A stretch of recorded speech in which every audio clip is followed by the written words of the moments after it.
जी नमस्कार, सभी को प्रणाम।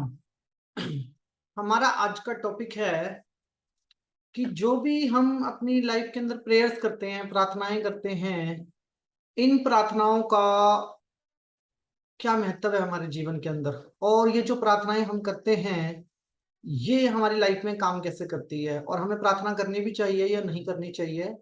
आज का हमारा टॉपिक ये है। सबसे पहले तो इस टॉपिक में जाने से पहले मैं सभी आदरणीय सदस्यों का धन्यवाद करना चाहूँगा, जो आपका इतना प्यार मिलता है वीडियो के ऊपर आपके कमेंट्स के ऊपर और जिस प्रकार से आप वीडियो फॉरवर्ड करने में भी मदद करते हैं। और तो आप सभी लोगों का बहुत-बहुत धन्यवाद कि आप हमारे साथ निस्वार्थ रूप से इस प्रकार से जुड़े हुए हैं। तो सभी आदरणीय सदस्यों को मैं बताना चाहूँगा कि सबसे पहले इस टॉपिक पे जाने से पहले हमें समझने की ज़रूरत है कि जो शब्द हम यूज़ कर रहे हैं, इस शब्द का एक्चुअल मीनिंग क्या है? ठीक है? मतलब प्रार्थना शब्द जो आप यूज़ कर रहे हो, इसका एक्चुअल मीनिंग क्या है? ठीक है जी? प्रेयर, प्रार्थना और ये क्यों की जाती है? किसके लिए की जाती है? और जो रूट कॉज़ है प्रार्थना का, मतलब जो जड़ है, वो जड़ क्या है? समझते हैं? देखिए, ये बात सबको पता है कि हम लोग एवोल्यूशन के थ्रू आगे बढ़े हैं और हमारे जो पूर्वज रहे हैं, जैसे कि प्रोफेसर डार्विन की थ्योरी है कि हम बंदर से इंसान बने हैं या फिर एनी काइंड ऑफ कोई अदर थ्योरी की 2 लोग प्रकट हुए, भगवान ने हमें बनाया, कोई भी थ्योरी आप धार्मिक स्तर पे या साइंस के स्तर पे आप उठा के देख सकते हैं। ठीक है? जब हमारे पास कुछ नहीं था, तब हम सब निर्भय थे। हम सब क्या थे? निर्भय थे। और जब हमारे पास चीज़ें आने लगी लाइफ में, मतलब चीज़ें आई, हमने आग की खोज करी। स्पेशली जो सबसे बड़ी खोज मनुष्य जीवन की रही है, वो आग की खोज की रही है।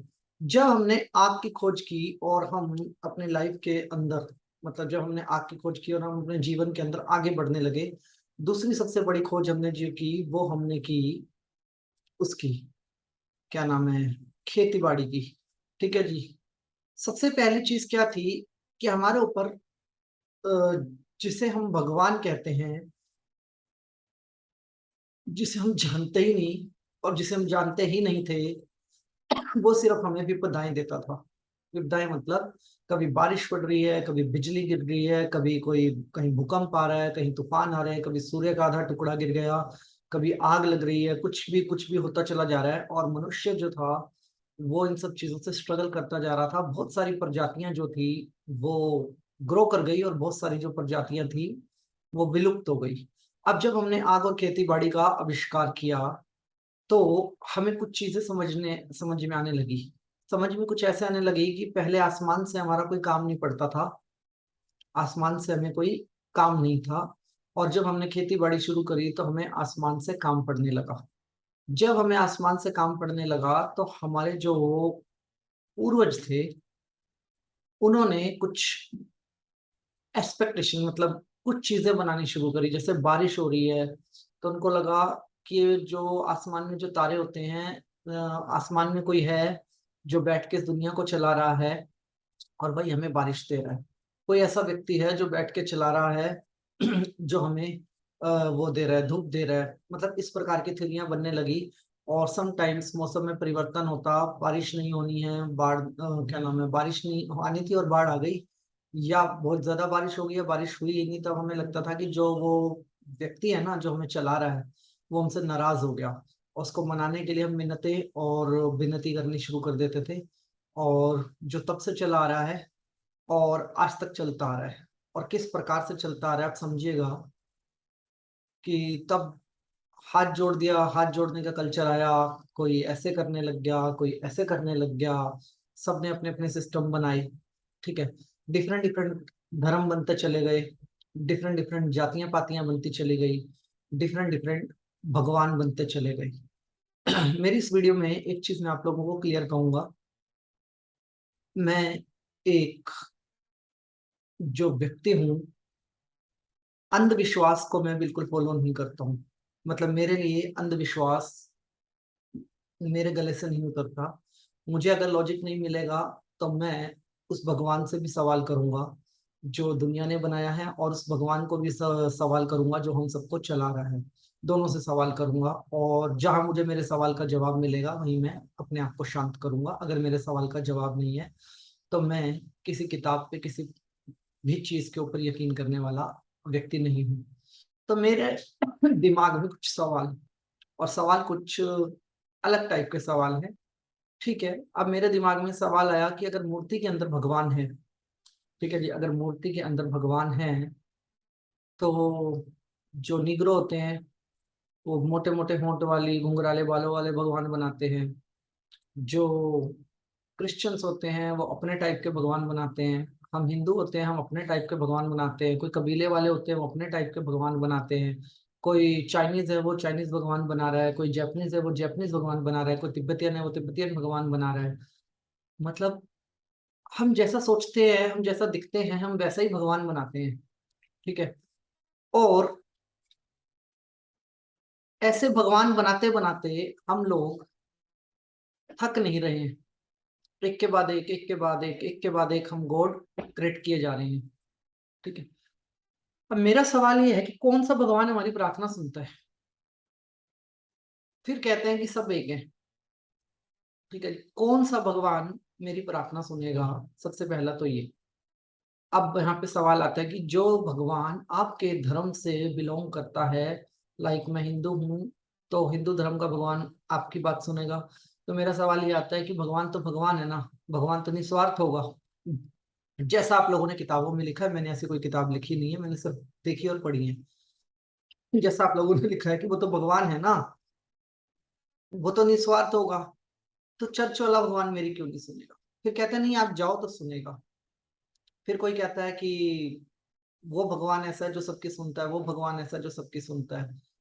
मुझे जो रूट कोज नजर आया ना एंड ऑफ द डे प्रार्थनाओं का, जो मुझे प्रेयर का रूट कोज नजर आया वो बहुत अलग है।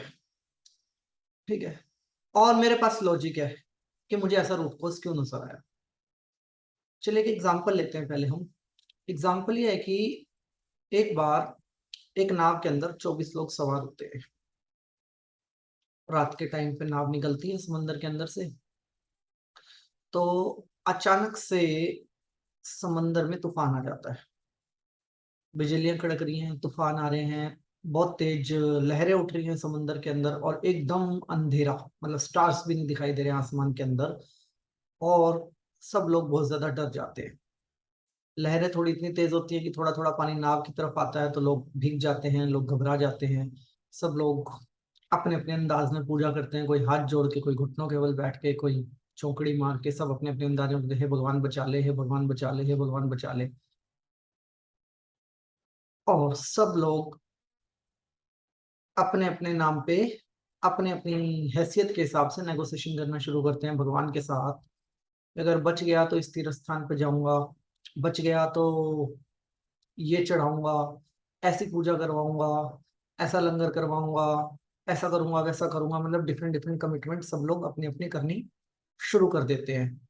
जब सभी इस प्रकार की कमिटमेंट्स को करना शुरू कर देते हैं तो वहां पे एक आदमी और बैठा होता है, झपटे हुए कपड़ों में बैठा है, व्हाइट कलर के, और वो ना तो कोई प्रेयर कर रहा है ना कोई पूजा कर रहा है। तो डरे हुए घबरा हुए लोग जब थोड़े थक जाते हैं तो उस व्यक्ति को कहते हैं आप तो संत हो, फकीर हो, आप भगवान से बोलो कि भाई भगवान आपकी बात जल्दी सुन लेंगे, हमारी नहीं सुनेंगे।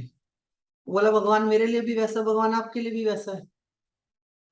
अगर किनारा मिलेगा तो सबको मिलेगा, नहीं मिलेगा तो किसी को नहीं मिलेगा। वो ये कह के व्यक्ति चुप हो गया, और ये व्यक्ति सभी प्रेयर करते रहे, और कमिटमेंट का जो लेवल है वो बढ़ता चला गया। और हर शब्द बात में हे भगवान, हे ईश्वर, हे अल्लाह, हे गॉड, मतलब ये चलता जा रहा है। और तभी सभी आंखें बंद करके प्रेयर कर रहे हैं, तभी वो फकीर कहता है बंद करो कमिटमेंट करना, किनारा आ गया है। और जैसे ही फकीर ने बोला कि किनारा आ गया है, सब फटाफट उठे, सामान पैक किया, और किनारे के इंतजार भी नहीं की, भागना शुरू। इतना भी नहीं रुक पाए, भगवान कहाँ गया उस टाइम पे किसी को समझ में नहीं आया। भगवान गायब, भगवान खत्म। सब अपना अपना सामान उठाया और भाग लिए। ये एक एग्जाम्पल है जो मैं आपसे शेयर कर रहा हूँ। ऐसे कई एग्जाम्पल है जो हम एक बात समझाने की कोशिश करते हैं कि क्या है आपकी प्रार्थना के अंदर। और अगर आप खुद भी ईश्वर हो, जो कि शक्ति आपको उसने दी है जिसे कोई नहीं जानता, अगर आप खुद भी ईश्वर हो तो खुद भी उसकी जगह पे आके देखो। सबसे पहले एक बात को समझने की कोशिश करते हैं। अकॉर्डिंग टू मी, कौन सी प्रार्थना का महत्व होता है और कौन सी प्रार्थना हम करते हैं? उस प्रार्थना का कोई महत्व नहीं होता जिसके अंदर भय है, डर के आप कोई प्रार्थना कर रहे हो, जिसके अंदर डिमांड है, जिसमें आप कुछ मांग रहे हो, जिसके अंदर ब्राइब है, जिसमें आप रिश्वत देने की बात कर रहे हो, प्रसाद चढ़ाऊंगा, इतने चक्कर काटूंगा, ये लेके आऊंगा, वहां जाऊंगा, नंगे पैर आऊंगा, सोने का छत्र चढ़ाऊंगा, पता नहीं डिफरेंट डिफरेंट कमिटमेंट कर रहे हो, ब्राइब ना हो, जिसके अंदर किसी भी प्रकार का छुटकारा ना हो कि मेरे को इस मुकदमे से छूट जाऊं, मैं, मेरी शादी हो जाए, मेरा ये हो जाए, मेरा वो हो जाए। और आप भगवान हैं, आप सब भगवान हैं। आप ऐसी प्रार्थना स्वीकार करोगे क्या? जिस प्रार्थना के अंदर इतना भय हो कि हे भगवान मुझे ये दे दे, हे भगवान मुझे वो दे दे, हे भगवान मुझे इस चीज से बचा दे, और जब वो भय ना हो, जब वो डर खत्म हो जाए हमारे अंदर से, तो प्रार्थना खत्म। तो प्रार्थना का मतलब ही खत्म। जिस चीज को आप पाना चाहते हो, जिस दिन आप उस चीज को पा लेते हो, तो उस चीज की बात ही खत्म। आप ईश्वर हो, आपके बच्चे हैं, मान लो आपके बच्चे आपसे डिफरेंट डिफरेंट डिमांड करते हैं। क्या आप उनकी सारी डिमांड पूरी करते हो? कुछ एक वट नहीं लगाते, कुछ नहीं करते। आपके बच्चे आपसे डर के कोई बात करते हैं तो आपको अच्छा लगता है? आपको अच्छा लगता है कि कोई बच्चा बहुत भयभीत है और वह हमेशा भय में आपसे कुछ मांग रहा है, मांग रहा है, मांग रहा है? आप ईश्वर हो, आप देना चाहोगे? आप ईश्वर हो, सुनना चाहोगे? और सच बताऊं तो वो है ही नहीं जिसको आप पूछ रहे हो। उसका जो संपूर्ण प्लेनेट का मालिक है, जो सौर मंडल का मालिक है, जो ब्रह्मांड का मालिक है, जो मल्टी ब्रह्मांड्स का मालिक है, जो आकाश गंगाओं का मालिक है, मिल्की वे का मालिक है, उसको आपसे क्या चाहिए? आप उसके साथ ब्राइब कर रहे हो। आपके बच्चे आपके साथ ब्राइब करें, चलेगा क्या? ऐसी प्रार्थना को आप महत्व दोगे अपने जीवन के अंदर जिसके अंदर भय हो? ऐसी प्रार्थना को आप महत्व दोगे जिसके अंदर डिमांड हो? ऐसी प्रार्थना को आप महत्व दोगे जिसके अंदर ब्राइब हो? ऐसी प्रार्थना को आप महत्व देना चाहेंगे अपनी लाइफ के अंदर जिसके अंदर छुटकारा हो? अब आप कहेंगे नहीं, कुछ लोग कहेंगे इट्स डिपेंड। तो समझिए जो आप बोल रहे हो वही शायद वो भी सोच रहा है, वही शायद शायद वो भी सोच रहा है। लेकिन प्रार्थना है क्या इस सब के बीच में? अब मैं ये तो नहीं कहता कि मंदिर वाला भगवान, लेकिन मैं ये जरूर कहता हूं कि कोई एक शक्ति है जो चला रही है सबको। बट हमारा अभी वो लेवल आना बाकी है, हम उस मार्ग पे हैं, वो लेवल आना बाकी है जहां पे हम उस शक्ति को महसूस कर पाएंगे। अगर उस तक मुझे प्रार्थना करनी है तो क्या प्रार्थना हो? और जिस ईश्वर ने पैसा बनाया ही नहीं, क्या आपको पता है भगवान ने पैसा बनाया है? आपको पता है गॉड ने पैसा बनाया है? मतलब उसको पता भी होगा कि मनी होती क्या है? भगवान को पता होगा? भगवान ने तो पेड़ बनाए थे। भगवान ने इस प्लेनेट के अंदर धातु बनाई थी। उस धातु को निकाल के हमने, जो धातु कम थी उसको हमने ज्यादा डिमांड में खड़ा कर दिया कि दैट इज गोल्ड। और गोल्ड के सिक्के चलते थे, धातु कम पड़ी तो हमने धातु का परिवर्तन कर दिया। ऐसे हम तांबे पे आ गए, पीतल पे आ गए, लोहे पे आ गए।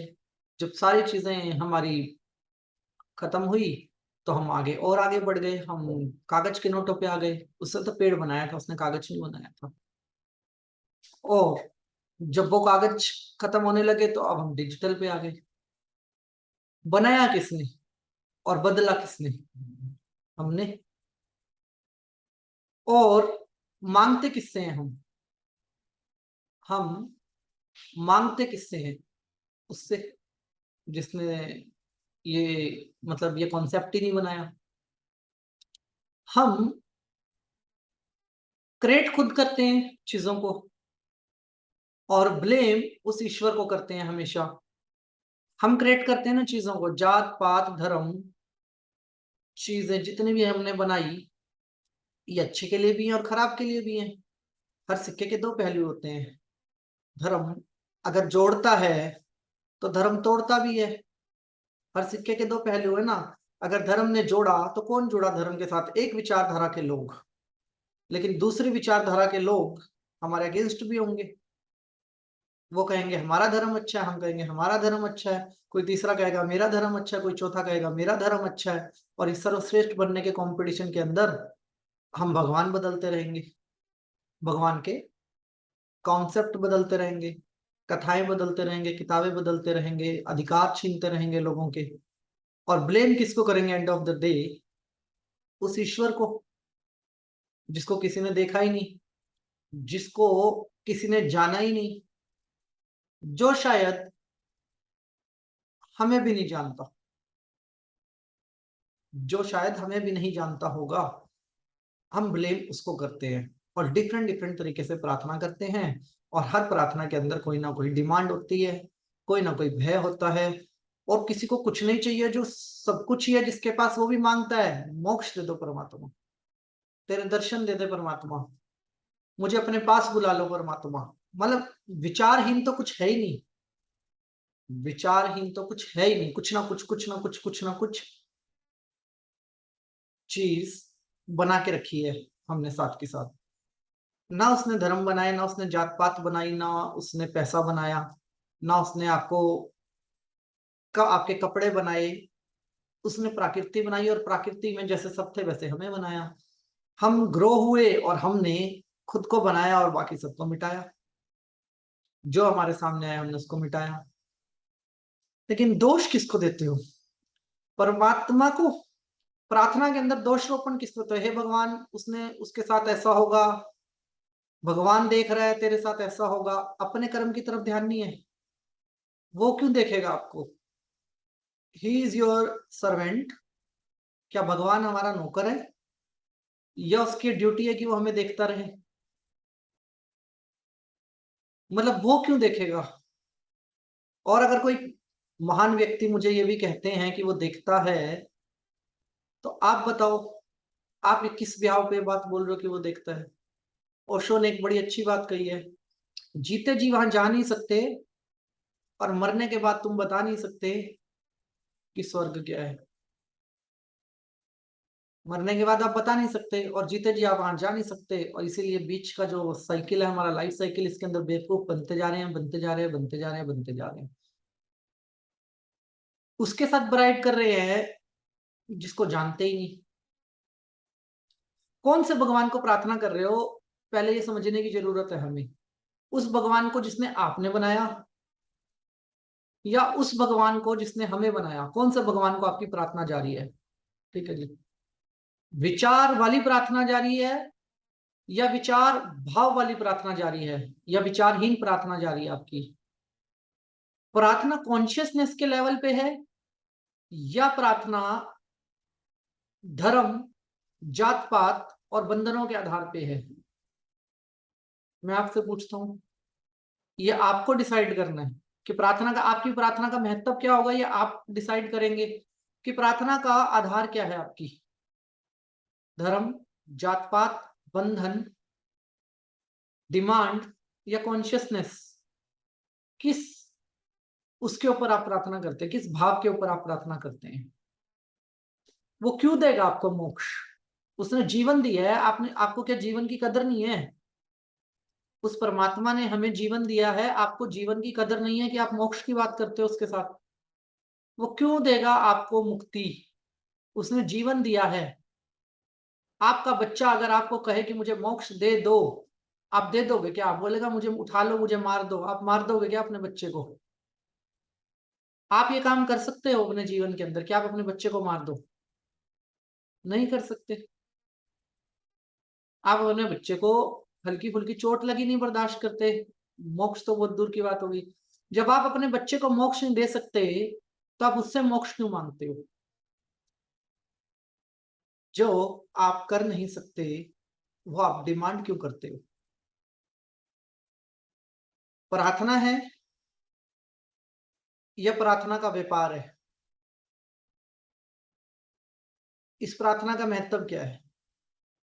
प्रार्थना है या कोई मतलब बाजार लगा हुआ है कि जहां पे आंख बंद करके मांगने से मुझे सब कुछ मिल जाएगा? अपनी चेतना कहाँ है हमारी? अपनी कॉन्शियसनेस कहाँ है?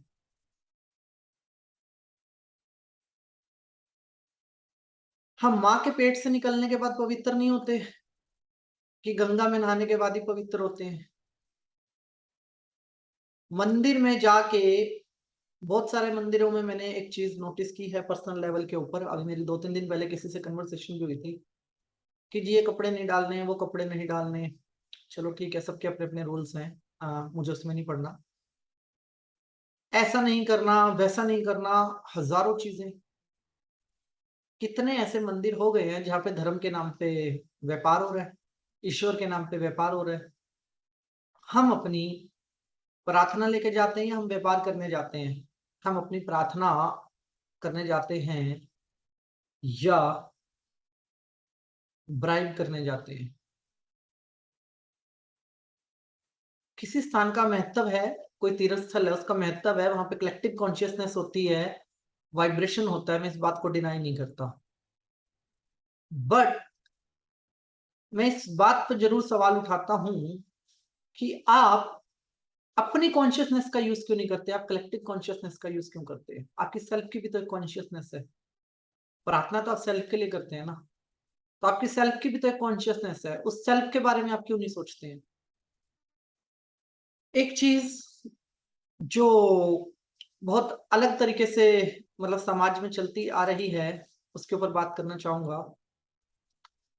कि हम अपने पाप धोने गंगा में जाते हैं, जिसे हम माँ कहते हैं, माँ का दर्जा देते हैं,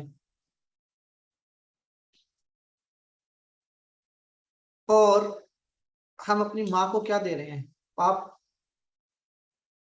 हमारी कॉन्शियसनेस उस वक्त पे कहाँ चली जाती है कि गंगा मैया हमारे पाप हर लेगी? मैं एक सवाल आप सबको बहुत कड़वे शब्दों में कहना चाहूंगा, दुनिया की हर माँ पाप हर लेगी। दुनिया की हर माँ अपने बच्चे के पाप हरती है। नहीं हरती हो तो बता दो। एक झूठ आपका छुपा, ऐसे कौन सी माँ है जो आपका झूठ नहीं छुपाती, आपकी गलतियां नहीं छुपाती? चाहे आप लड़के हो या लड़की हो, कोई भी हो, हम गलतियां करते हैं, हमारे माता पिता गलतियां छुपाते भी हैं।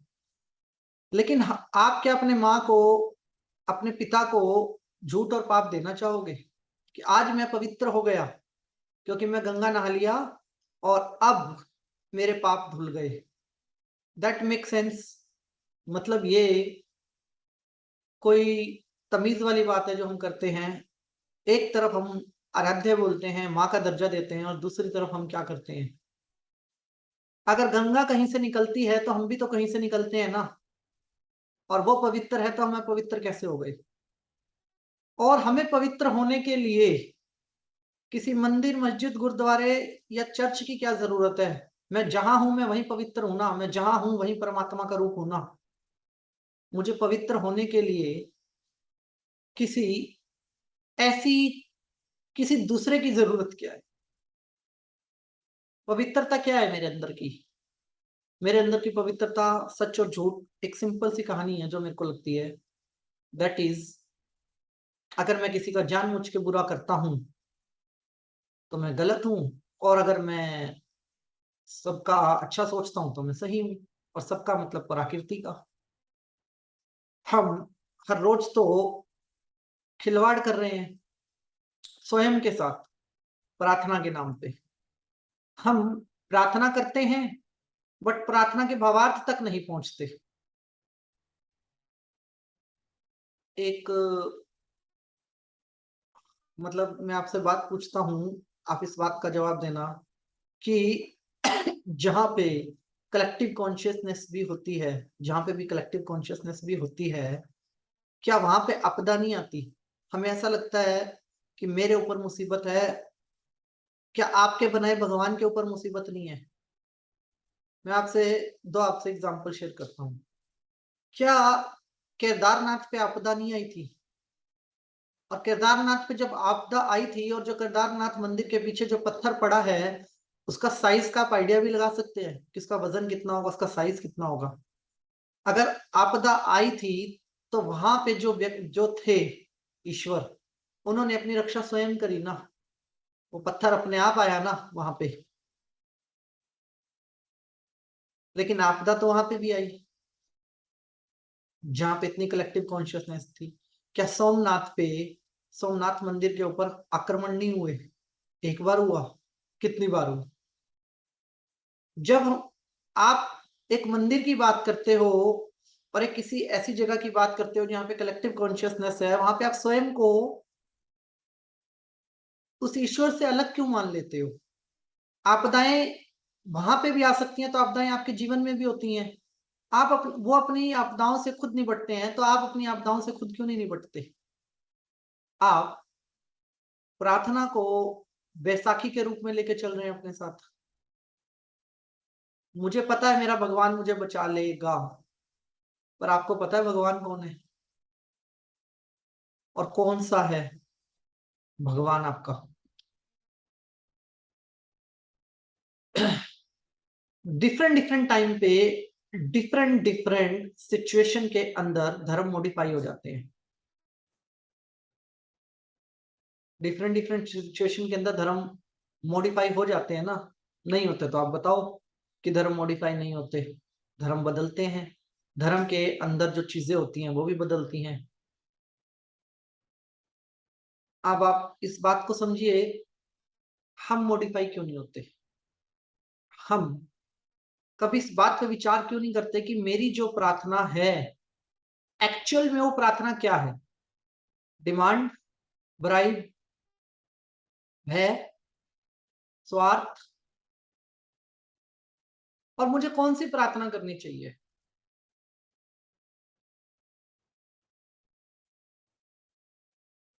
मैं क्या करने आया हूं और मैं क्या कर रहा हूं? जब आप इस बात पे विचार करेंगे, तब लगेगा बहुत कुछ ना व्यर्थ है, बहुत कुछ व्यर्थ है। क्योंकि मेरे हिसाब से वो प्रार्थना करो जिस प्रार्थना का महत्व हो, और उस प्रार्थना का कोई मतलब ही नहीं जिसका कोई महत्व ही नहीं है। और जो अभी तक की हमने डिस्कस की है, ये बिना महत्व की प्रार्थनाएं हैं सारी की सारी।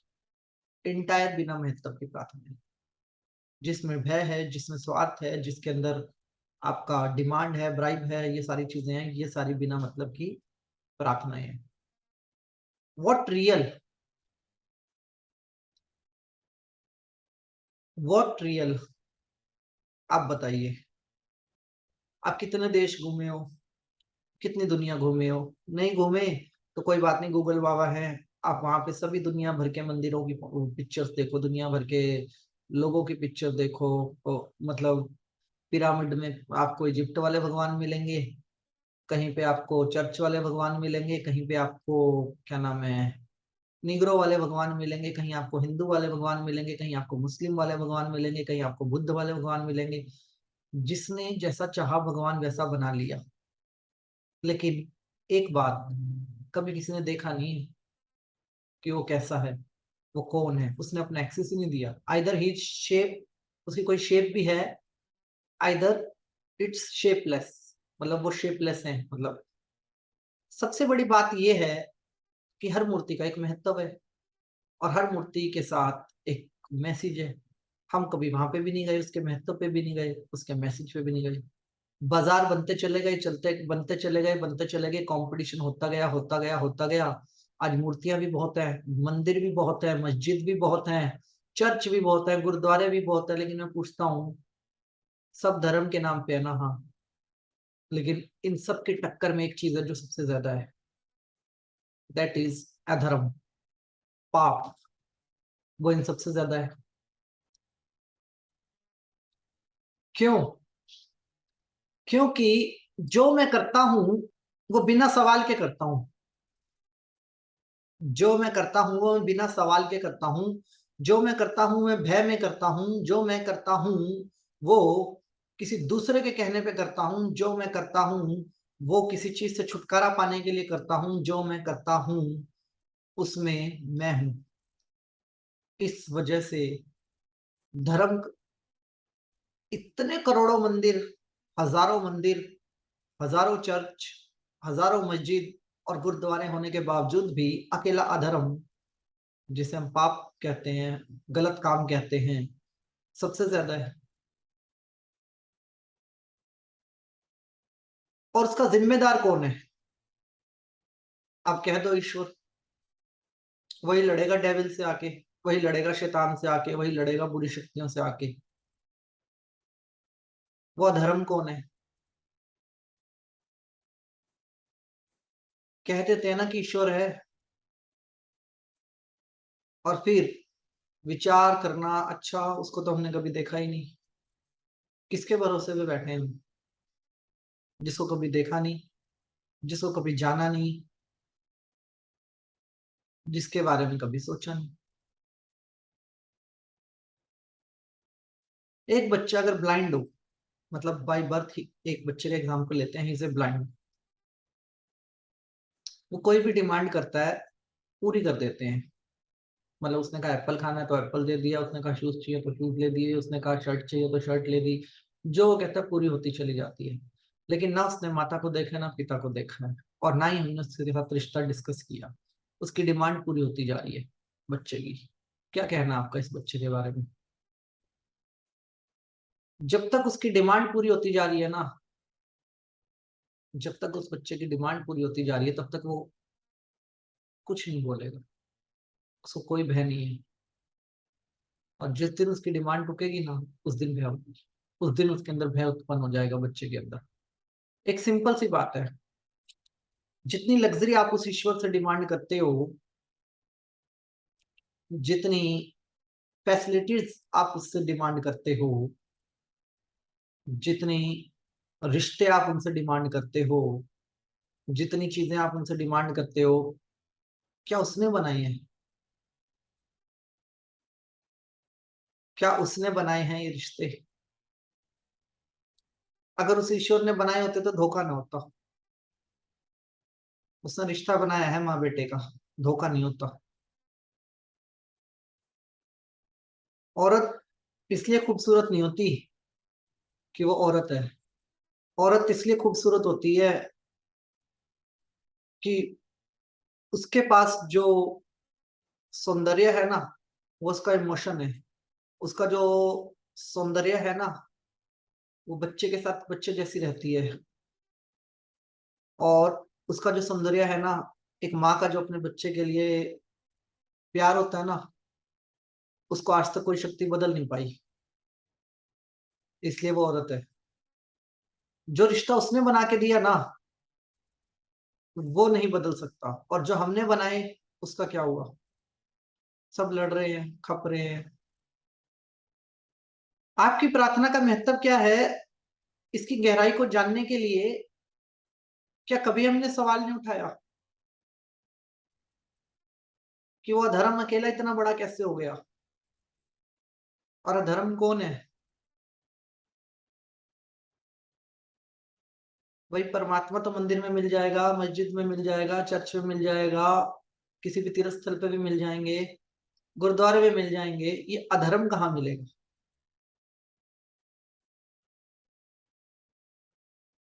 कौन है ये?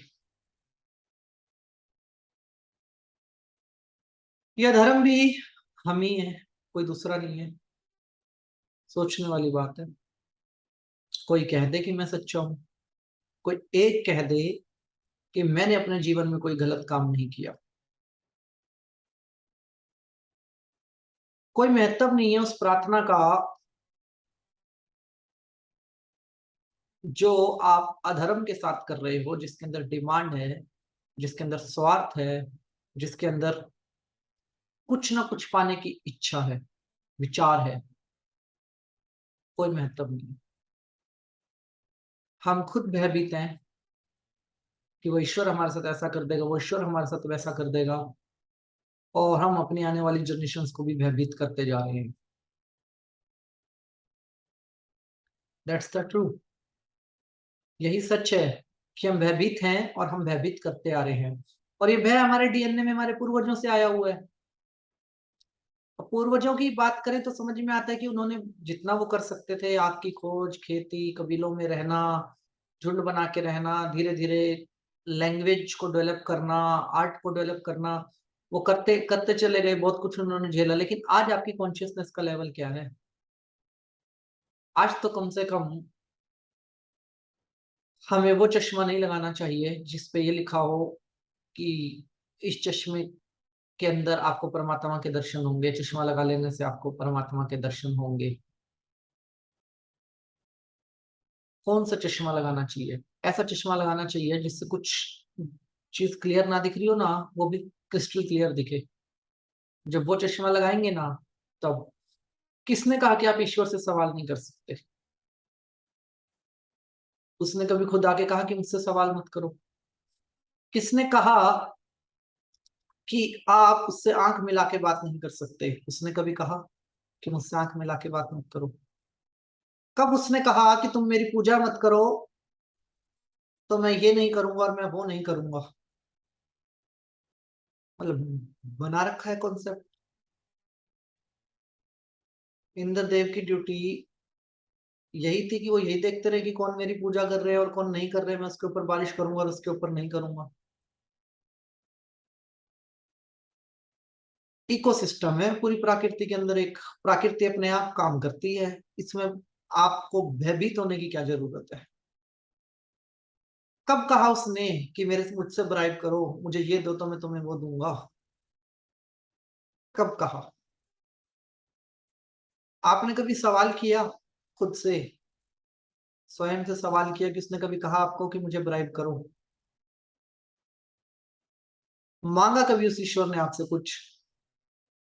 जब उसने कभी आपसे कुछ मांगा नहीं, तो ब्राइब क्यों?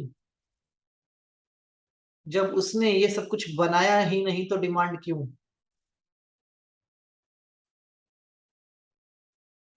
जो उसका है वो उसको संभालना आता है, जो हमने बनाया उसे हमें संभालना है ना। जो उसका है उसको वो संभाल रहा है। छोटे से छोटा जीव, छोटे छोटा कण भूखा नहीं सोता है रात को। जमीन के नीचे कितने जानवर रहते हैं, समुद्र के नीचे कितने जानवर रहते हैं, हमने तो सोचा भी नहीं होगा कभी। देख के ही हैरान हो जाएंगे हम। इतनी प्रजातियां, इतने टाइप के जानवर। उसके बनाए सिस्टम में सब कुछ ओके है, और हमारे बनाए सिस्टम में सब कुछ गड़बड़ है। हे भगवान आईफोन दे दो। भगवान ने बनाया आईफोन, और भगवान ने अगर आईफोन, आपने मांगा 12 और उसने दे दिया आपको आईफोन 4, तो क्या करोगे? भगवान बदल लोगे या भगवान से नाराज हो जाओगे उस केस के अंदर? ना भगवान ने बनाया आईफोन, ना वो आपको देने वाला। आप क्यों व्यर्थ अपना टाइम वेस्ट कर रहे हो स्वार्थ वाली प्रार्थना करके? क्या महत्व है ऐसी कोई प्रार्थना का? कॉन्शियसनेस के बारे में क्यों नहीं सोचते आप अपनी? क्या आपके पास एक कॉन्शियसनेस भी है? उसे क्यों नहीं एक्सप्लोर करने की बात करते? किस चक्कर में फंसे हैं हम लोग? अगर प्रकृति वर्सेस ह्यूमन कोई मुकदमा चल जाए ना, कोई मुकदमा चले जाए, चल जाए, तो प्रकृति जैसे चाहे वैसे ट्रीट करेगी उसके बाद हम। एक ह्यूमन, कोई एक धर्म गुरु आके आप आपका केस नहीं लड़ने वाला। एक भी धर्म गुरु, चैलेंज करता हूं, जब प्रकृति अपना दुख समझाएगी ना कि ह्यूमन ने मुझे ऐसे डिस्ट्रॉय किया, ह्यूमन ने मुझे ऐसे डिस्ट्रॉय किया, इसने ये बनाया, ऐसे खराब किया, इससे मेरा ये नुकसान हुआ, उससे मेरा वो नुकसान हुआ, ट्रस्ट मी, कितने बड़े बड़े धर्म गुरु हो, गायब मिलेंगे आपको उस टाइम पे। आएंगे नहीं सामने। मुकदमा तो चलने दो एक बार। कभी कभी ऐसी घड़ी आई ना, मुकदमा चला, तो हमारे पास एक तथ्य नहीं होगा बताने के लिए। मतलब हमारी तरफ से केस लड़ने वाला भी कोई नहीं होगा। और प्रकृति जैसे चाहे वैसे ट्रीट करे। और होता भी यही है हमारे साथ, प्रकृति जैसे चाहती है वैसे ट्रीट करती है, क्योंकि हम मानते ही नहीं। हम एक ऐसी सदी के अंदर बैठे हैं जहां पे एजुकेशन का इन्फ्लेशन सबसे हाई है। पढ़ाई लिखाई पढ़ाई लिखाई पढ़ाई लिखाई, जहां पे एक तरफ मैं भय की बात कर रहा हूं, एक तरफ उस भय से ऊपर उठ के हम पृथ्वी की सीमाओं को क्रॉस करके जुपिटर तक, प्लूटो तक, चंद्रमा तक, मंगल तक पहुंच गए हैं, सीमाएं तोड़ के पहुंच गए हैं। और दूसरी तरफ हम इतने अंधविश्वासी हैं कि हमें यही नहीं समझ में आ रहा कि हमें प्रार्थना कौन सी करनी है। मतलब हम अपनी प्रार्थना का महत्व भी नहीं समझ पा रहे हैं। जहां एजुकेशन इन्फ्लेशन इतना है, वहां हम इतने छोटे लेवल पे सोचते हैं, मतलब वहां पे हम इतने इलिटरेट हैं कि आंख बंद करके भरोसा करते हैं और सवाल उठाने की हिम्मत नहीं करते। मैं साफ शब्दों में कहना चाहता हूं कि उसने कभी नहीं कहा मुझे मानो, उसने कभी नहीं कहा। हमारी कॉन्शियस ने हमेशा हमें कहा कि जानो। जानने में कोई बुराई नहीं है। अगर भैया मुझे चांद दिख रहा है यहाँ बैठ के, तो मैं उसको जानने की कोशिश कर रहा हूं कि भैया ये क्या है जो रात को चमकता है और दिन को गायब हो जाता है। अगर मुझे सूरज की किरणें दिख रही हैं तो मैं उसको जानने की कोशिश करूं, उसमें क्या बुराई है। एक्सप्लोर कर रहा हूं ना अपनी कॉन्शियसनेस को। लेकिन डर जाऊं तो चांद निकलना बंद हो जाएगा या सूरज रोशनी देनी बंद कर देगा। जानने की कोशिश करी, सवाल उठाए, तो रॉकेट लेके पहुंच भी गए ना। सूरज की अहमियत भी समझ में आ गई, चंद्रमा की अहमियत भी समझ में आ गई, जिसको आज एस्ट्रोलॉजी कहते हैं। बिना जाने बन गई क्या ये। सौर मंडल दिखा देख भी लिया हमने कैसा होता है, आकाश गंगाएं भी देख ली। इतना भी समझ में आ गया कि भी हम तो ये भी नहीं है, हम इतने से भी नहीं है, डॉट के बराबर भी नहीं है ब्रह्मांड में। हम एक ऐसी जिंदगी जी रहे हैं जहां पर विज्ञान हमारे साथ है, और विज्ञान के बियॉन्ड अगर कोई ताकत है तो वो है कॉन्शियसनेस। लेकिन हम कॉन्शियस विज्ञान कॉन्शियसनेस को मानता है, हम कॉन्शियसनेस को भी नहीं मानते हैं। हम अंधविश्वास कर रहे हैं, अंधविश्वास। भाई ये प्रकृति है, और प्रकृति ने आपको इतने मिरेकल ऑलरेडी दिखाए हुए हैं कि आप सोच भी नहीं सकते। आप सोच भी नहीं सकते कितने मिरेकल प्रकृति हमारे साथ हर रोज करती है। और हम क्या कर रहे हैं, हम अपनी प्रार्थना का जो महत्व होना चाहिए, जाना राइट है पहुंच गए लेफ्ट, उल्टे जा रहे हैं। कुछ चाहिए ही चाहिए, बिना कुछ चाहिए वाली प्रार्थना प्रार्थना नहीं हो सकती ना, उस प्रार्थना का कोई महत्व हो सकता। होना क्या चाहिए एक्चुअली, उसको डिस्कस करते हैं। होना, एक एग्जांपल लेते हैं। एक बार एक फकीर होता है। अब जैसे क्या होता है, एक अपने दुकानदारों में ना कहावत होती है, गल्ला खाली नहीं रखते, गले में कुछ ना कुछ पड़ा रहना चाहिए। और पीछे की साइंस क्या है कि पैसा पैसे को खींचता है। ठीक है। फकीर ने थोड़े से चावल अपनी झोली में डाल लिए, ये दिखाने के लिए कि भैया मेरे पास ऑलरेडी है, मैं इतना भी फकीर नहीं हूं कि मेरे को कोई नहीं पूछता, कुछ ना कुछ तो मैं अपनी झोली में लेके चल ही रहा हूँ, और इसको देख के दूसरे लोग भी डालेंगे। अब बात भी सही थी उसकी कि भैया अगर मैं अपनी पॉकेट में कुछ है तभी अपने को कोई पूछेगा, नहीं तो कोई नहीं पूछेगा। तो वो निकलता है, और वो दिन शायद उसकी किस्मत का सबसे अच्छा दिन होता है, जहां जाता है उसको मिल रही हैं चीजें। कोई रोटी दे रहा है, कोई चावल दे रहा है, कोई अनाज दे रहा है, मतलब डिफरेंट डिफरेंट चीजें उसको मिल रही हैं। And he was very happy. वो एक मैदान के पास पहुंचता है जब, तो उस मैदान के पास दिखता है कि सामने से राजा का रथ आ रहा है, और कहता है क्या बात है, आज तो दिन ही कुछ डिफरेंट है। मतलब आज तो शायद सब कुछ वैसा ही हो रहा है जैसा मैं चाहता हूँ। राजा के महल के बाहर जाता था, सैनिक अंदर नहीं आने देते थे। ऑब्वियसली ये मांगने वाले को कौन अंदर आने आने देगा। तो आज तो राजा खुद ही सामने से चल के आ रहा है रथ पे। आज राजा से कुछ ना कुछ मांग लेता हूँ। अब कंफ्यूज हो जाता है, क्या मांगू, कितना मांगू, क्या मांग लूं राजा से जिससे राजा नाराज भी ना और मेरे को दे भी दे। ऐसी चीजों में विचार चल रहे होते थे, अचानक से राजा उसके सामने ही आ जाता है। और जैसे ही वो राजा की तरफ देखता है, राजा झोली फैला के उसके आगे बैठ जाता है। बोलता है, आज मुझे आपसे कुछ चाहिए। एक तो वो पहले से कंफ्यूज था फकीर, और अब उसकी कंफ्यूजन का जो लेवल है वो डबल हो गया कि मैं इसको क्या दूं। मैं तो इससे मांगने चला था और ये मुझसे ही मांगने लग गया। और फकीर अपनी पॉकेट में हाथ डाल लेता है जो चावल सुबह लेके आया था। कभी मुट्ठी खोल रहा है, कभी मुट्ठी बंद कर रहा है, कभी मुट्ठी खोल रहा है, कभी बंद कर रहा है। राजा राजा कहता है कि कुछ भी दे दो आज, जो आप दोगे मैं एक्सेप्ट करूंगा, ऐसा और वैसा। फकीर बड़ा ही कंफ्यूज, जिसने सारी जिंदगी भीख ही मांगी हो वो किसी को क्या दे सकता है। जिसने मांग के ही खाना हो, जिसने सीखा ही नहीं देना, वो देगा कैसे। वो तो मतलब उसकी तो मुट्ठी ही नहीं खुल रही थी, उसको पसीने आ रहे थे। He was very tensed. और जब राजा उसको फिर बोलता है तो वो राजा को एक दाना चावल का दे देता है। एक दाना चावल का देता है।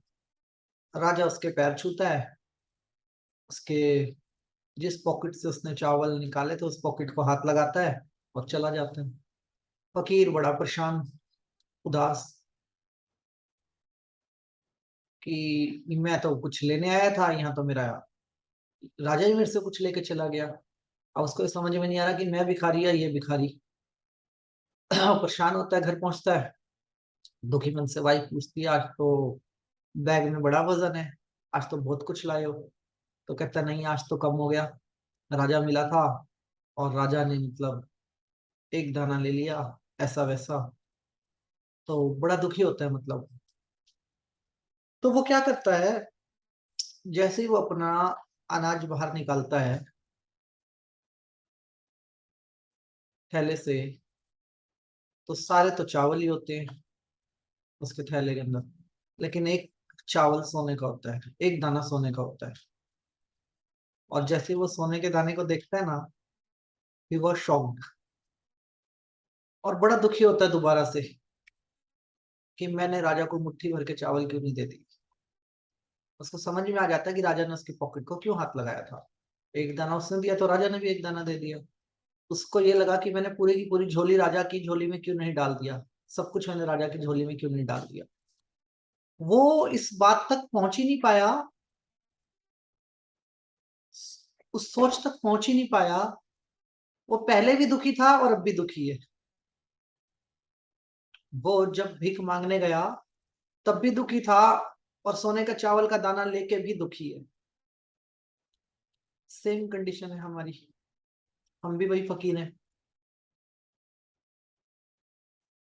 हम इस प्लेनेट पे जब आते हैं हमारा सॉफ्टवेयर ब्लैंक होता है, एक बच्चे होते हैं हम, हमें सुख दुख चीजें कुछ भी नहीं पता होती।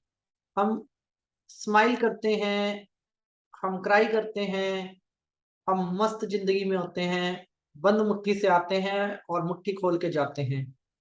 That is the life. But हम सारी जिंदगी मांगते ही रहते हैं, मांगते ही रहते हैं, मांगते ही रहते हैं, और जो हमारे पास होता है उससे कभी हम खुश ही नहीं रहते, और हमारा लालच बढ़ता रहता है।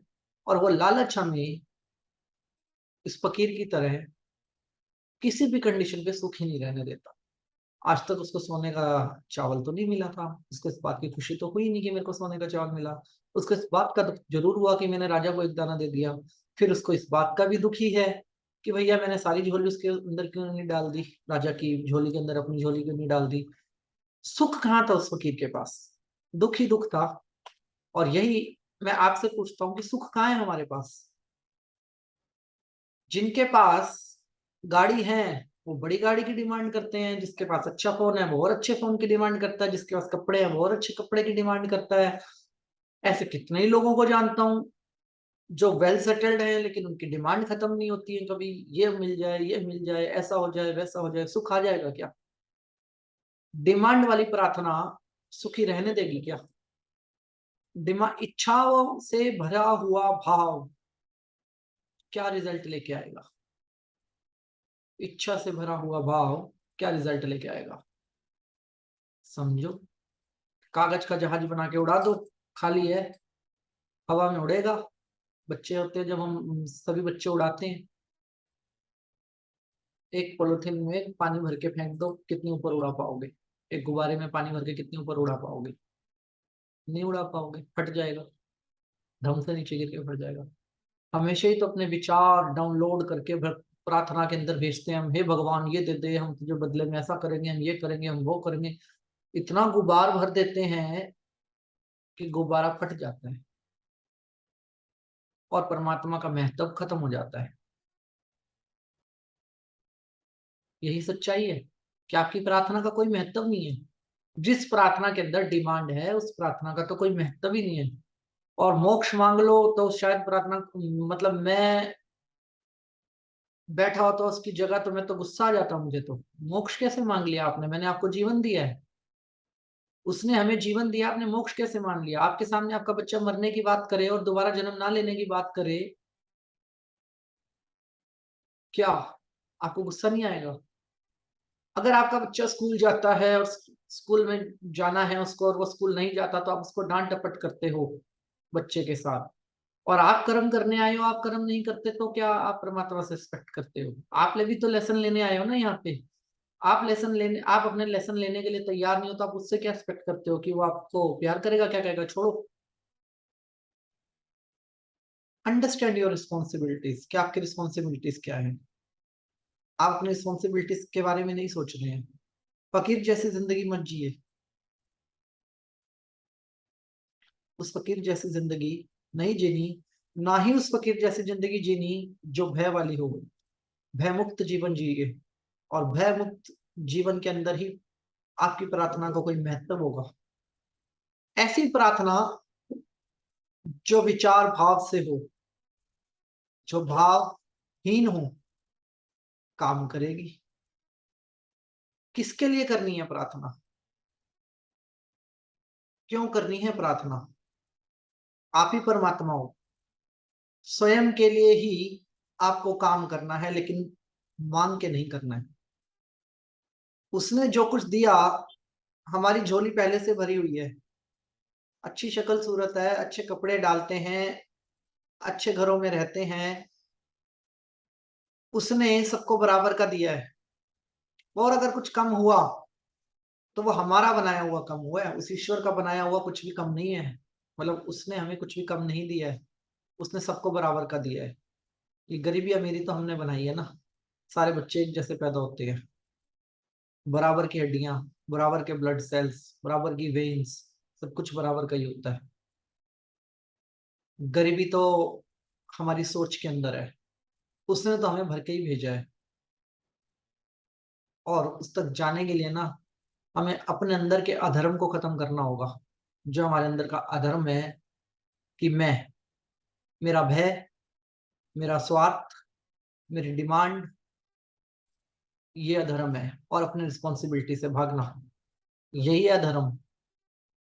और ये अधर्म मंदिर के भीतर जाके 10 मिनट के लिए भूल भी जाओगे तो मंदिर के बाहर आके आप वही इंसान हो जाते हो। मंदिर के भीतर आप अलग हो, मंदिर के बाहर आप अलग हो। अपने अंदर के मैं को जब हम खत्म करेंगे, और जब हम मांगना नहीं, देना सीखेंगे, और जब हम सिर्फ इतने से मैसेज को समझ जाएंगे कि पैदा हुआ बच्चा ऐसे रखता है मुट्ठी टाइट, ये उसका पोस्चर होता है, और मरने वाले की मुट्ठी आप बंद नहीं कर सकते, ये पोस्चर होता है जो प्राण छोड़ते आदमी। देने ही तो आए हो और मांगने में लगे हुए हैं। प्रार्थना का महत्व भी खराब कर दिया। प्रार्थना का महत्व है ईश्वर जो मुझे बनाया, जो मेरे को मुझे दिया, सबसे अलग बनाया आपने मेरे को। मेरी शक्ल किसी से नहीं मिलती, मेरी अकल किसी से नहीं मिलती, मेरे जैसा कोई सोच नहीं सकता। मैं आपका धन्यवाद करता हूँ। देना सीखिए, वो प्रार्थना है। वो प्रकृति इतनी शक्तिशाली क्यों है हमसे? हमें आज तक नहीं पता लगा मौसम क्या है, मौसम का विज्ञान क्या है। मौसम जब चाहे तब अटैक कर दे हमारे ऊपर, हमें समझ में ही नहीं आता। इतना विज्ञान में हम आगे तक पहुंच गए हैं, लेकिन हम मौसम के अनुमान में नहीं पहुंचे हैं। कभी सुनामी आ रही है, कभी भूकंप आ रहे हैं, कभी ग्लेशियर फट रहे हैं, कभी बादल फट रहे हैं, हमें कुछ समझ में नहीं आता। कहीं तो बहुत ही बारिश हो रही है और कहीं बिल्कुल ही नहीं हो रही है। वो प्रकृति हमसे शक्तिशाली क्यों है? क्योंकि वो देना जानती है। और हम कमजोर क्यों हैं प्रकृति के सामने? क्योंकि हमने देना सीखा ही नहीं है, हम सिर्फ लेना जानते हैं। अब वो हमें रिवॉर्ड दे या पनिशमेंट, वो उसकी चॉइस है। आपका बच्चा है, अगर आपसे ज्यादा सवाल कर रहा है तो बैठ के उसकी काउंसलिंग करो। उसे बताओ, अगर उसने पूछा ये ऐसी चीज क्यों होती है, या तो उसको बताओ, और या ये बोल दो कि चुपचाप बैठ जा, ज्यादा सवाल मत कर। चॉइस इज योर, कि आप कैसे ट्रीट करोगे अपने बच्चे के साथ। और चॉइस यहाँ पे प्रकृति के पास है, हमारे पास चॉइस नहीं है, क्योंकि हमने देना सीखा ही नहीं प्रकृति को। और देना ही प्रार्थना है, देना ही प्रार्थना है, क्योंकि वो एक भाव है। उस देने के विचार में एक भाव है कि आप दे रहे हो। जो लेसन है ये वाला, ये ऐसे आ रहा है, थ्रो कर रहा है ये आपका हाथ, ऐसे दे रहे हो। और अगर देना नहीं सीख पाएंगे हम लोग, और अगर हम देने वाले नहीं हैं, छोड़ना नहीं सीख पाएंगे, खुद को खाली नहीं कर पाएंगे, तो हमारी प्रार्थना का कोई महत्व नहीं है। और प्रार्थना का मतलब है खुद को खाली कर दो, भय से, स्वार्थ से, ब्राइड से, हर एक चीज से खाली कर दो। और जब आप खाली कर दोगे स्वयं को, तब समझ में आएगा देना क्या है, देना किसको बोलते हैं, मैं कौन हूं। तब नजर आएगा परमात्मा। और बाहर नजर नहीं आएगा, कहीं भीतर से ही नजर आने लग जाएगा। जो सुकून, जो पीस ऑफ माइंड, जो स्वयं की शक्ति का एनालिसिस, स्वयं की कॉन्शियसनेस में बढ़ोतरी होगी, वो आपकी प्रार्थना शक्ति का चमत्कार होगा। That is miracle. और वो बहुत स्मार्ट है, मतलब वो बहुत स्मार्ट है। जब तक आप प्राकृतिक होके प्राकृति के साथ नहीं चलेंगे, तब तक सब प्रार्थनाएं व्यर्थ हैं। सब प्रार्थनाएं व्यर्थ हैं। बगीचे से फूल तोड़ के भगवान को चढ़ाना भगवान की रिस्पेक्ट नहीं, स्ट्रांगली डिसरिस्पेक्ट है। Strongly disrespect. क्यों भाई? उसने बगीचे पे लगाया था फूल, परमात्मा ने पौधे को लगाया था अपने प्लेनेट को सुगंधित करने के लिए, और हम उसकी सुगंध ही खत्म कर दी फूल की। और फिर ईश्वर के पास और ले गए डेड बॉडी उसकी बना के कि सर जी अब आप संभालो। आपकी रिस्पेक्ट करते हैं इसलिए इसको मार के लाए हैं आपके पास ना। प्रकृति की डिसरिस्पेक्ट हमेशा भय का माहौल बना के रखेगी आपके दिमाग के अंदर, हमेशा भय का माहौल। और वो भय कभी आपको आपकी कॉन्शियसनेस से नहीं मिलने देगा। आपकी बनाई हुई बेहतरीन चीजें और उन चीजों की भूख को खत्म ना होने देना आपके अंदर भय का माहौल बना के रखेगी, डिमांडेड बना के रखेगी। क्या है आपके पास परमात्मा को देने के लिए? सब कुछ उसी का तो है। आपका अपना क्या है यहाँ पे जो आप उसके साथ ब्राइब कर रहे हो कि मैं ये करूंगा, मैं वो करूंगा? आप मत जाओ मंदिर में, उसको क्या फर्क पड़ेगा? आप मत करो कोई काम, उसको क्या फर्क पड़ना है? उसने तो आपको कभी इन्विटेशन भी नहीं भेजा। सब तो आप ही का बनाया हुआ है। छोटे बच्चे होते हैं ना, बच्चे गुड्डे गुड़ियों के खेल खेलते हैं, शादी करवा रहे हैं उनकी, बारबी डॉल के साथ खेल रहे हैं, शादी करवा रहे हैं, कभी उनकी लड़ाई करवा रहे हैं, बना रहे हैं और मिटा रहे हैं। वही कर रहे हैं हम, वो गुड्डे गुड़ियों के साथ कर रहे हैं, और हम अपने और ईश्वर के साथ कर, अपने बनाए ईश्वर के साथ कर रहे हैं। कॉन्शियसनेस कहती है उसको जानो, सवाल करो उससे, क्यों बनाया मुझे, मना थोड़ी करेगा आपको जवाब देने से। वो ये थोड़ी कहेगा कि मेरी रूल लिस्ट में नहीं है कि आप मुझसे सवाल नहीं पूछ सकते। ये कोई गार्गी वाला विवाद थोड़ी है जो औरतों के वेद पढ़ने पे बैन लगा देगा क्योंकि उस औरत ने एक सवाल कर लिया था। वो अलग है, उसको पूछने की नहीं, उसको जानने की जरूरत है, उसे समझने की जरूरत है, उससे मांगने की नहीं, उसके जैसे बनने की जरूरत है, और उसकी तरह सोचने की जरूरत है। तभी विचारहीन होगे। जब उसकी तरह की सोच होगी ना, तब समझ में आएगा संपूर्ण प्लेनेट मेरा ही तो है। एक 50 गज का, 100 गज का, 500 गज का मकान क्या है, ये तो पूरा ब्रह्मांड प्लेनेट ही मेरा हो गया ना अब तो। जब उसकी तरह सोचोगे तो, जब उसकी तरह सोचोगे तो ब्राइब करने का तो सवाल ही नहीं है। ब्राइब तो हो ही नहीं सकता। और खुद को उसके भरोसे ना छोड़ के उसकी तरह प्रकृति को संभालोगे, तभी तो भयमुक्त हो पाओगे। आज डर क्यों लगता है प्रकृति से? क्योंकि कभी करीब ही नहीं गए, जानने की कोशिश ही नहीं करी, इसलिए हमें डर लगता है। फॉर मी, प्रार्थना का महत्व तब जब आप प्राकृतिक हो, परमात्मा का महत्व तब, प्रार्थना का महत्व तब जब आप निर्भय हो, परमात्मा का महत्व तब जब कॉन्शियसनेस से है, परमात्मा का महत्व तब जब ये ब्राइब जैसी चीजें आपके पास नहीं है। आपके भाव में इतनी शक्ति है, आपके विचार में इतनी शक्ति है कि वो भाव में बदल जाए। फिर देखो कमाल लाइफ का। दैट इज द रियल अध्यात्म। According to me, real spirituality is love unconditionally, प्रकृति से भी, स्वयं से भी, और बाकी सबसे भी। जब आपका लव अनकंडीशनल होगा ना, तो ना कुछ पाने की इच्छा होगी और ना कुछ खोने का डर। And that is make you human. उस वक्त आप स्वयं को ह्यूमन कह सकते हो। अदरवाइज या तो आप धर्म के नाम पे अधर्म कर रहे हैं, क्योंकि आप धर्म को नाम पे अपनी कॉन्शियसनेस को ही किल कर रहे हैं। मैं नहीं कह रहा धर्म गलत है, लेकिन धर्म हमारा बनाया हुआ है, उसके अपने, वो कानून हमारा है और वो कानून उसका है। हम ये नहीं कह सकते कि ये कानून उसने बना के दिया है। अगर उसने बनाया होता तो सबको एक जैसा पैदा करता है, तो सबके लिए एक ही बनाया होता ना। बियॉन्ड द चीजें जाके सोचनी होंगी आपको, बियॉन्ड द जात पात धर्म, इन सबसे जब ऊपर जाके सोचोगे ना, तब कॉन्शियसनेस का दरवाजा खुलेगा और तब समझ में आएगा कि यस, महत्व क्या है।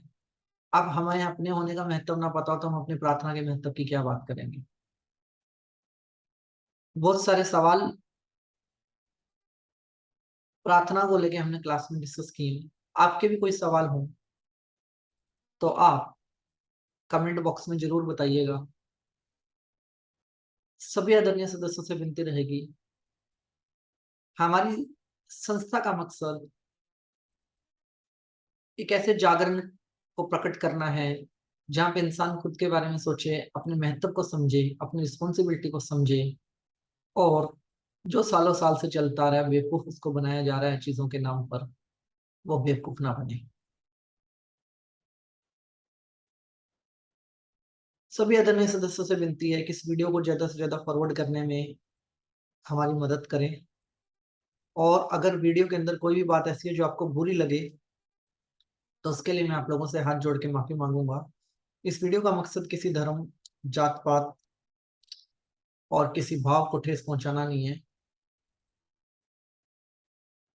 इस वीडियो का मकसद है सेल्फ को जागृत करना, अपने इनर को जागृत करना, और समझना कि वो हमसे दूर नहीं है किसी मंदिर के अंदर, वो हमारे अंदर ही है।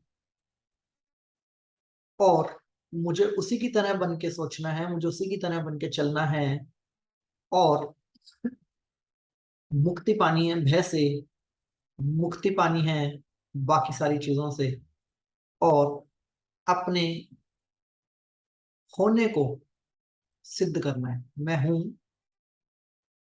और इस प्रकृति में मेरा क्या रोल है, उस होने को महसूस करना है और अपने जीवन से प्यार करना है। तो सभी का बहुत बहुत धन्यवाद। अपना आशीर्वाद मेरे ऊपर बनाए रखें। ईश्वर आपको मान सम्मान सुख समृद्धि धन दौलत ऐश्वर्य अच्छी सेहत मानसिक शांति और आध्यात्मिक उन्नति प्रदान करें। ऐसी हमारी ईश्वर से आप सबके लिए प्रार्थना है। सभी का बहुत बहुत धन्यवाद। सभी का बहुत बहुत धन्यवाद।